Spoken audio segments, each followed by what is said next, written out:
अब जो हम बात करने वाले हैं वो कार्डियक की एक्शन पोटेंशियल की बात करते हैं। तो एक्शन पोटेंशियल पहले होता क्या है, देखो एक्शन पोटेंशियल का मतलब ये होता है कि जो इलेक्ट्रिकल पोटेंशियल है ना उसमें कुछ भी चेंज हो जाए, अगर इम्पल्स पास हो उसके ज़रिए से कोई भी इलेक्ट्रिकल पोटेंशियल में चेंज हो तो उसे हम एक्शन पोटेंशियल कहते हैं। ठीक है, इसका जस्ट एकदम शॉर्ट में देखें तो बस ये मान लेते हैं सेल मेम्ब्रेन है। ठीक है, सेल मेम्ब्रेन की इन साइड पे हमेशा नेगेटिवली चार्ज होते हैं। रेस्टिंग मेम्ब्रेन पोटेंशियल की बात करें, जब रेस्ट पर है यानी भी कोई वर्क नहीं हो रहा है तो इनसाइड नेगेटिव रहता है और आउटसाइड पॉजिटिव रहता है। ठीक है, लेकिन अगर कोई इम्पल्स आई जिसकी वजह से इनसाइड पॉजिटिव हो गया और आउटसाइड नेगेटिव हो गया तो एक्शन पोटेंशियल जनरेट होता है। ठीक है, तो एक्शन पोटेंशियल के अलग अलग फेजेस होते हैं। सबसे पहला फेज़ जो होता है उसे हम इनिशियल डीपोलराइजेशन कहते हैं। तो जो एक्शन पोटेंशियल होता है कार्डियक मसल का वो 4 पार्ट्स में डिवाइड होता है, जैसे कि अभी बोला। इनिशियल डीपोलराइजेशन होता है, फिर इनिशियल रिपोलराइजेशन होता है, फिर फाइनल डीपोलराइजेशन और फाइनल रिपोलराइजेशन। ओके, तो एक्शन पोटेंशियल की डेफिनेशन देख लेते हैं। जैसे अभी मैंने बताया कि जो एक्शन पोटेंशियल होता है इसका मतलब होता है कि change in electrical potential with passage of impulse, यानी कि कोई भी अगर इम्पल्स आता है उसके वजह से जो इलेक्ट्रिकल पोटेंशियल है उसमें चेंज आ जाए तो हम उसे एक्शन पोटेंशियल कहते हैं। ठीक है, पहले तो इन जनरल एक्शन पोटेंशियल को देख लेते हैं हम, उसके बाद उससे ही कोरिलेट करके हार्ट के एक्शन पोटेंशियल को हम पढ़ लेंगे। ठीक है, तो इन जनरल में सबसे पहले उसके स्ट्रक्चर को देखते हैं। तो स्ट्रक्चर में आता है, ये एक रफ बेसिक स्ट्रक्चर है। ठीक है,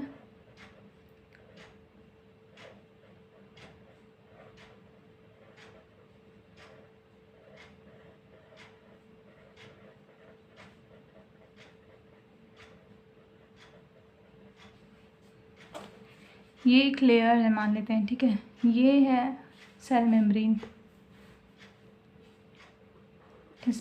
तो सबसे पहले हमें ये जानना ज़रूरी है कि रेस्टिंग मेम्ब्रेन पोटेंशियल क्या होता है। रेस्टिंग मेम्ब्रेन पोटेंशियल मतलब एट द रेस्ट, जिसमें अभी कोई काम नहीं हो रहा और कोई भी आयंस का एक्सचेंज नहीं हो रहा है। ठीक है, कोई स्टिमुलेशन नहीं है, कुछ नहीं है, यानी कि ये भी सारे भी चैनल्स बंद हैं।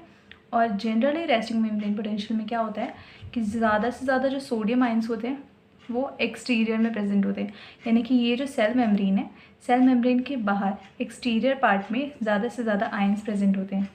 ठीक है, और इंटीरियर पार्ट में ज़्यादा से ज़्यादा पोटेशियम प्रेजेंट होते हैं। बाहर ज़्यादा सोडियम और अंदर ज़्यादा पोटेशियम।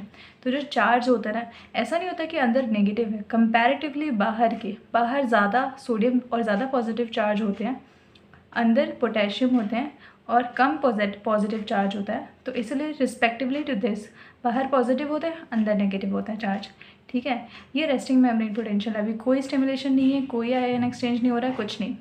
ठीक है, तो ये जो सेल मेम्ब्रेन है ना, सेल मेम्ब्रेन में जो आयंस होते हैं, जैसे जो एक्स्ट्रा वेस्कुलर होता है, यानी कि मतलब कि एक्सटीरियर, मान लेते हैं कि ये एक सेल है। ठीक है, और ये सेल की मेम्ब्रेन है। ठीक है, मान लेते हैं ये एक सेल है, सेल ले लेते हैं ये। ठीक है, ये एक सेल है और ये सेल की मेम्ब्रेन है, ये जो कवरिंग है। ठीक है, तो ये है सेल मेम्ब्रेन। तो सेल मेम्ब्रेन के बाहर भी तो आयंस प्रेजेंट है और अंदर भी आयंस प्रेजेंट है, सेल के खुद के अंदर भी आयन प्रेजेंट है। तो जो अंदर आयन प्रेजेंट है वो पोटेशियम है और जो बाहर प्रेजेंट है वो सोडियम है। अभी ना सोडियम अंदर आ रहा है ना पोटेशियम बाहर जा रहा है, कोई एक्सचेंज नहीं हो रहा है, तो रेस्टिंग मेम्ब्रेन पोटेंशियल है। और अंदर जो चार्ज है वो नेगेटिव है, बाहर पॉजिटिव है। लेकिन अगर कोई स्टिमुलेशन आता है, ठीक है, तो जो एक्शन पोटेंशियल जनरेट होता है तो उसमें क्या होता है, मेनली आयंस का एक्सचेंज होता है, सोडियम और पोटेशियम का एक्सचेंज होता है, जिसकी वजह से क्या होता है, स्टिमुलेशन होती है और मसल्स का कॉन्ट्रैक्शन होता है। ठीक है, तो आयंस को एक्सचेंज करने के लिए कोई ना कोई चैनल्स होने चाहिए, गेट होने चाहिए, दरवाजे होने चाहिए उनको अंदर लाने के लिए और बाहर भेजने के लिए। मेहमान अंदर आएंगे या बाहर जाएंगे तो दरवाजे के ज़रिए ही आएंगे जाएंगे। ठीक है, तो ये दरवाजे होते हैं। ठीक है। तो जो आयन जिस दरवाजे से आ रहे होते हैं उनको उसी से नाम दे दिया जाता है। जैसे अगर ग्रीन से मैंने पोटेशियम यहाँ पे डिनोट किया है, तो अगर पोटेशियम अंदर आ रहे हैं या फिर यहाँ से बाहर जा रहे हैं पोटेशियम इस चैनल के ज़रिए, तो इसका नाम पोटेशियम चैनल रख दिया। ठीक है, ये चैनल्स हैं। और ये होते हैं गेट्स। गेट्स ये मान लेते हैं ये गेट है। ठीक है, गेट, इसे ऊपर वाले को एक्टिवेशन गेट इसलिए बोला है क्योंकि अगर ये ओपन अप होगा तो ही ये बाहर मतलब जाएंगे, और इनएक्टिवेशन गेट ये होता है कि अगर ये बंद हो जाएंगे तो ना ये बाहर जा पाएंगे नहीं, तो इसलिए इनएक्टिवेशन हॉल्ट गेट बोलते हैं, इनएक्टिवेशन गेट बोलते हैं। सेम इसमें भी पोटैश यहाँ सोडियम का इन और आउट जो होता है, एक्सचेंज जो हो रहा है ये इस चैनल से हो रहा था, तो इसलिए से सोडियम चैनल बोल देते हैं। ठीक है, और इसमें भी सेम यही एक्टिवेशन गेट और ये हॉल्ट गेट या फिर इनएक्टिवेशन गेट होता है। लास्ट एक ये आता है सोडियम पोटेशियम पंप होता है। इन लोगों को तो एटीपी की जनरेशन नहीं होती है, जैसे ही मतलब ज़रूरत नहीं होती, जैसे ही कोई भी मतलब स्टिमुलेशन आता है तो ये चैनल्स अप एंड डाउन मतलब खुलते हैं, बंद होते हैं। ठीक है, अपने वर्क कर रहे होते हैं। लेकिन ये जो होता है सोडियम पोटेशियम पंप, इसे वर्क करने के लिए एटीपी की ज़रूरत होती है। थ्रू एटीपी ये वर्क करता है। क्या करता है, जो एक्स्ट्रा यहाँ पर बाहर मेनली सोडियम है, अंदर मेनली पोटेशियम है, अगर बाहर के सोडियम को अंदर लाना है, मतलब एक्स्ट्रा अंदर आ गए सोडियम, तो इन सोडियम को बाहर फेंकना पड़ेगा। मेन पहले जैसे रेस्टिंग मेम्ब्रेन पोटेंशियल पे आने के लिए, यानी पहले जैसा घर साफ़ करने के लिए जितना भी कचरा अंदर आया उसको बाहर फेंकना पड़ेगा।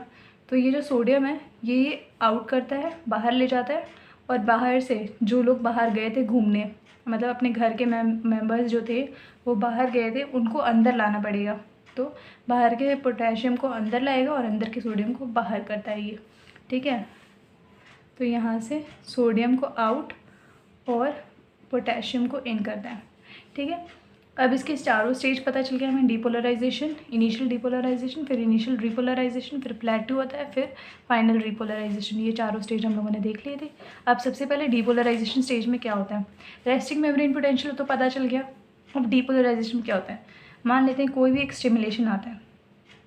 ठीक है, मान लेते हैं कोई पिन है वो मसल्स में चुभती है, तो मसल्स का कॉन्ट्रैक्शन होता है। तो जो पिन हुई वो चुभी, उसके बाद जो सिग्नल सेंड हुए और जो मतलब एक्शन पोटेंशियल जनरेट हुआ वो डिपोलराइजेशन होता है। उसमें क्या होता है कि जैसे पिन चुभी या जो भी हुआ, ठीक है, तो ये जितने भी अपने फर्स्ट स्टेज में क्या होता है कि अपना पॉजिटिव आयन, डी मतलब पॉजिटिव आयन एंटर करते हैं। मेनली उसमें क्या होता है, सोडियम आयन्स जो होते हैं वो एंट्री कर रहे होते हैं, और पोटेशियम चैनल क्लोज होता है। इसका मतलब ये वाला जो चैनल है ये बंद है हमारा। ठीक है, और यहाँ से अभी जितने भी सोडियम आयन्स हैं वो बाहर से अंदर की तरफ आ रहे हैं।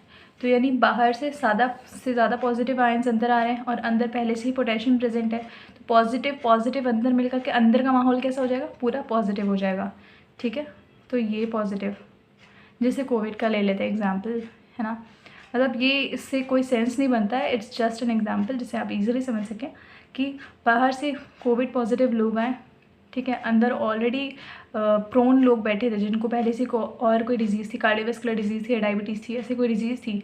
बाहर से जैसे ही कोविड के पेशेंट आए और ये भी पॉजिटिव हो गया, ये भी कोरोना पॉजिटिव हो गया, तो अंदर का माहौल पॉजिटिव हो गया और बाहर का माहौल नेगेटिव हो गया। तो ये क्या हो गया, एक्शन पोटेंशियल जनरेट हो गया, मसल्स का कॉन्ट्रैक्शन हो गया। ठीक है, तो ये था फर्स्ट स्टेज जिसे हम डीपोलराइजेशन बोलते हैं।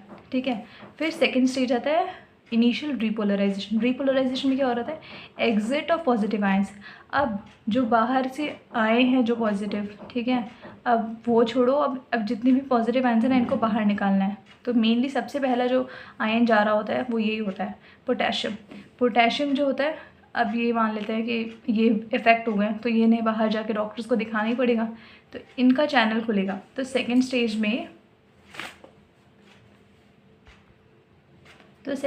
में क्या हो रहा होता है कि पोटेशियम को बाहर जाना है, तो ये चैनल तो खुला रहेगा, लेकिन सोडियम वाला चैनल क्या हो जाएगा, बंद हो जाएगा। तो एग्जिट होगी किसकी, पोटेशियम की। पोटेशियम आउटसाइड जाएगा तो अंदर क्या हो जाएगा, क्योंकि पॉजिटिव लोग अब बाहर जाने लग गए तो अंदर का माहौल थोड़ा सा नेगेटिव हो जाएगा, वापस थोड़ा नेगेटिव हो जाएगा और बाहर पॉजिटिव हो जाएगा। ठीक है, फिर जो नेक्स्ट स्टेज आती है वो होती है प्लेट्यू में क्या होता है ना कि जो मेम्ब्रेन होती है ना, इसका जो रेस्टिंग मेम्ब्रेन पोटेंशियल जो होती है बहुत स्लोली फॉल कर रही थी, यानी कि बहुत स्लो काम हो रहा था यहाँ पर।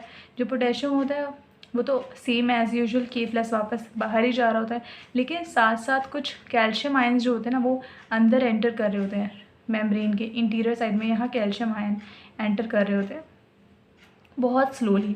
ठीक है, ये प्लेट्यू का स्टेज होता है। फिर फाइनल रिपोलराइजेशन का स्टेज आता है जिसमें रैपिड फॉल होता है।